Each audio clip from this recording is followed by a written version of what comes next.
طاہرہ حبیب جالب جو مرحوم شاعر بہت مشہور شاعر حبیب جالب کی صاحبزادی ہیں، سنیے ذرا وہ کیا کہہ رہی ہیں لاہور میں ان کے ساتھ کیا ہو رہا ہے۔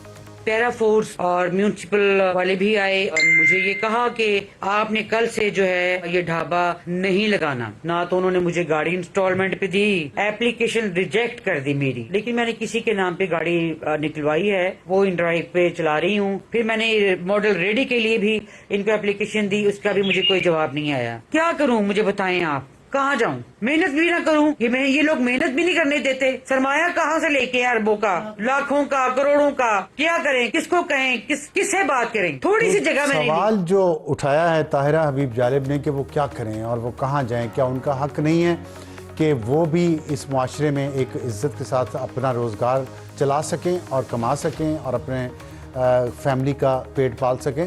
تو یہ سوال ہے پنجاب حکومت سے بھی اور پیرا سے بھی کہ کیا انہوں نے جو درخواست دی ہے، آپ بہت اچھا کام کر رہے ہیں، ہم نے دیکھا ہے سوشل میڈیا پہ کئی دفعہ، اور اس میں لوگوں کو ٹھیلے بھی لگا کے دیے ہیں، ڈھابے بھی بنا کے دیے ہیں، تو کیا یہ طاہرہ حبیب جالب اگر یہ کام کرنا چاہتی ہیں تو ان کا حق کیوں ان کو نہیں دیا جا رہا ہے اور ان کو کیوں وہاں سے بے دخل کیا جا رہا ہے؟ ان کو بھی ایسی ہی جگہ کوئی کیوں نہیں دی جاتی؟ ان کی درخواست پہ عمل کیوں نہیں کیا جاتا؟ اتنا تو ہم حبیب جالب کی روح کو ثواب پہنچانے کے لیے کر سکتے ہیں، کیونکہ ہم سب، میں اور آپ، ان کے شعر تو بڑے شوق سے پڑھتے ہیں، لیکن ان کے شعروں پہ عمل بھی تو کرنا چاہیے۔ اور وقت ہے ہمارا آج کے ایڈیٹوریل کا۔ کراچی پبلک پارکس پر کمرشل قبضہ، اور کر کون رہا ہے؟ کراچی کی انتظامیہ جو منتخب ہے، میئر وہاں کے منتخب ہیں، اور ان کے نیچے یہ سب کچھ ہو رہا ہے۔ اور اس کی سب سے بڑی مثال یہ عمر شریف پارک ہے جو آپ اس وقت اسکرین پہ دیکھ رہے ہوں گے۔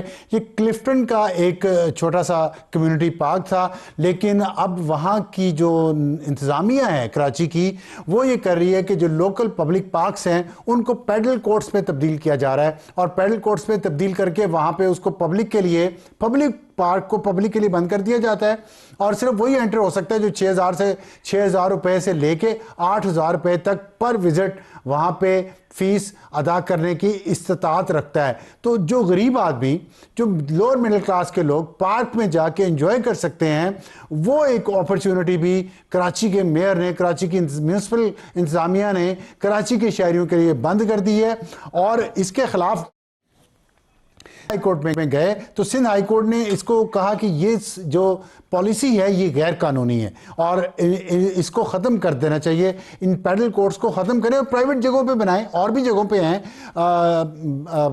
قاسم پورٹ کے پاس ہے اور وہ وہاں پہ بہت زیادہ جگہ ہے، وہاں پہ بنائیں، وہاں اٹس اوکے۔ لیکن جو چھوٹے چھوٹے پبلک پارکس ہیں اور یہ اس میں پبلک کے لیے بند کر کے یہ بنا دینا، سندھ ہائی کورٹ نے اس کو منع کر دیا۔ لیکن میئر کراچی نے یہ فیصلہ فیڈرل کانسٹیٹیوشنل کورٹ میں چیلنج کر دیا، اور وہاں سے ظاہر ہے جو ایک قانونی طریقہ کار ہے کہ ان کو اسٹے آرڈر ملا ہوگا، اور اب وہ سب کچھ اسٹے آرڈر پہ چل رہا ہے، وہاں سے کروڑوں روپیہ کمایا جا رہا ہے اور عام آدمی کا داخلہ بند ہے۔ اب تک کراچی میں 13 پارکس کو مکمل یا جزوی طور پر پیڈل کورٹس میں تبدیل کر دیا گیا، اور وہاں پہ میں نے جیسا کہ آپ کو بتایا کہ ایک وزٹ میرا خیال 1 گھنٹہ یا 2 گھنٹے ہوں گے، میکسیمم 6,000 روپیہ پر پرسن ٹو 8,000 روپیہ پر پرسن یا پر کورٹ، وہ آپ ادا کریں تو آپ جا سکتے ہیں۔ اب غریب آدمی پارک کے اندر بھی نہیں جا سکتا، آپ دیکھ رہے ہیں وہاں پہ گارڈز انہوں نے لگائے ہوئے ہیں اور وہاں پہ جانے کی اجازت نہیں ہے۔ اس کے علاوہ عمر شریف پارک کے علاوہ جھیل پارک میں بھی یہی سچویشن ہے، ہل پارک میں بھی، باغ ابن قاسم، KMC اسپورٹس کمپلیکس، ہوش محمد شہیدی پارک، کلفٹن بلاک، یہ ہے کراچی میں وہ پارکس۔ اور 13 میں نے آپ کو بتایا، سب کے نام میں نے نہیں دیے کیونکہ ہمارے پاس ٹائم کم ہے۔ تو کراچی کے میئر کو چاہیے کہ عوام اگر اپنے پارکس میں جانا چاہتے ہیں تو ان کے لیے وہاں تک پہنچنا ناممکن نہ بنائیں۔ امیر لوگ اور اچھے بڑے گھروں میں رہنے والے، DHA میں رہنے والے، کلفٹن میں رہنے والے، یہ زیادہ پیسہ پے کر کے ان پیڈل کورٹس میں بھی جا سکتے ہیں جو پرائیویٹ اینٹی ہو یا پرائیویٹ لینڈ پہ بنایا گیا ہو۔ تو خدا کا خوف کریں اور عوام کے لیے پارکس کے دروازے نہ بند کریں۔ کیا تاریخ اپنے آپ کو دہرائے گی؟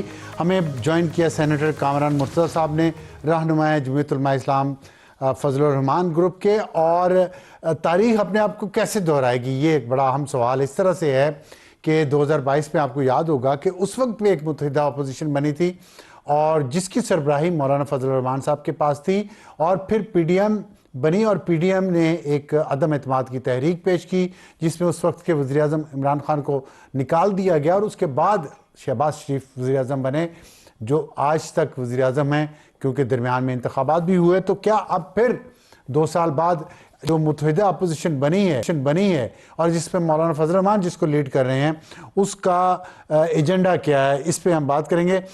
کامران متحد صاحب, کیا آپ سمجھتے ہیں کہ تاریخ اپنے آپ کو دہرانے جا رہی ہے کیونکہ مولانا فضل الرحمان صاحب اپوزیشن کو جب بھی لیڈ کرتے ہیں کوئی نہ کوئی تبدیلی ضرور آتی ہے, تو اس دفعہ آپ کون سی تبدیلی لانے جا رہے ہیں؟ ابھی تک تو اس کے مقاصد, اس اتحاد کے مقاصد محدود ہیں اور صرف پارلیمان کے اندر ہیں. ویسے تو پرانے اتحاد جس کا آپ ذکر کر رہے ہیں وہ اس کی تاریخ تو اتنی مسخ کی گئی کہ اپنے سربراہ کو نکال دیا گیا. تو ایسا بھی ہوتا ہے. خیر ایسا اب تو نہیں ہو جائے گا کہیں؟ محتاط ہیں, ہم نے بہت سیکھا ہے 2022 سے لے کے 2026 تک کافی کچھ سیکھا ہے ہم نے اقتدار کی. اچھا, ایک سوال پوچھنا چاہ رہا ہوں اگر آپ اجازت دیں. آپ دیکھیں پارلیمنٹ کے اندر کا ہی ایجنڈا ہے تو نو کانفیڈنس بھی تو پارلیمنٹ کے اندر سے ہی ہوتی ہے. اگر آپ نے پیپلز پایا ہے کہ آپ ہمیں جوائن کر لیں, اگر وہ بھی جوائن کر لے تو اکثریت تو پھر کیا رہے گی حکومت کے پاس؟ پھر تو حکومت جو ہے وہ پھر اس کو گرنا ہی ہوگا اور اس کا ایک طریقہ جو دستور میں دیا گیا ہے اب وہ یہ بھی ہے اور یہ میرا خیال نسبتاً آسان طریقہ ہے کہ بجائے اس معاملے کو سڑکوں پہ حل کیا جائے. اگر پیپلز پارٹی یہ سمجھتی ہے کہ صوبوں کے معاملے میں دستور کی خلاف ورزی کی جا رہی ہے یا دستور کے خلاف سوچا جا رہا ہے تو پھر میرا خیال ہے کہ محدود مقاصد پہ وہ بھی جو ہے اکٹھے ہو سکتے ہیں. ہمیں تو آپ نے کہا غلطیوں سے سیکھا آپ نے 2022 سے لے کے اب تک, تو اس وقت ایک غلطی چند سیاسی تجزیہ نگار یہ کہتے ہیں کہ عمران خان کو آخری سال یا سیکنڈ لاسٹ ایئر میں ان کے 14-16 مہینے رہ گئے تھے اس میں نکال کے غلطی کی متحدہ اپوزیشن نے جس کی وجہ سے عمران خان مقبول ہو گیا اور پھر فوراً الیکشن بھی نہیں کروائے.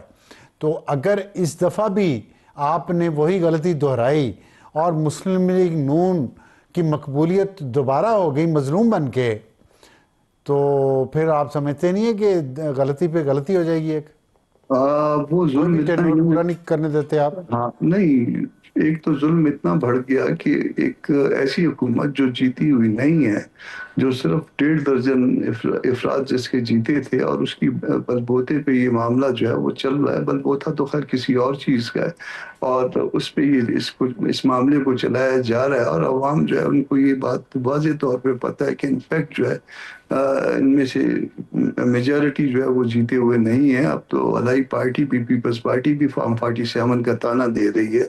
نقوی صاحب بھی جو ہے نا وہ نظام کے بیٹھ جانے کا یا بیٹھے ہونے کا جو ہے وہ تانا دیتے ہیں اور ان کو ڈیکوریٹ بھی کرتے ہیں.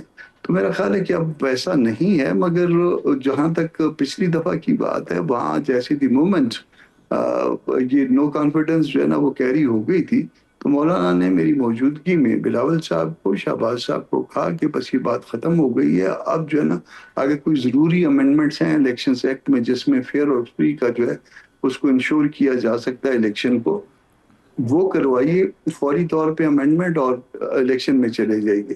مگر پھر بوجہ جو ہے نا وہ دوسرے اس میں صدف سے شاید کوئی, ظاہر ہے جب آپ مل جل کے چل رہے ہوتے ہیں تو دوسروں کی بات بھی ماننی پڑتی ہے یا ان کی بات بھی رکھنی ہوتی ہے, صرف آپ کی بات نہیں رہتی.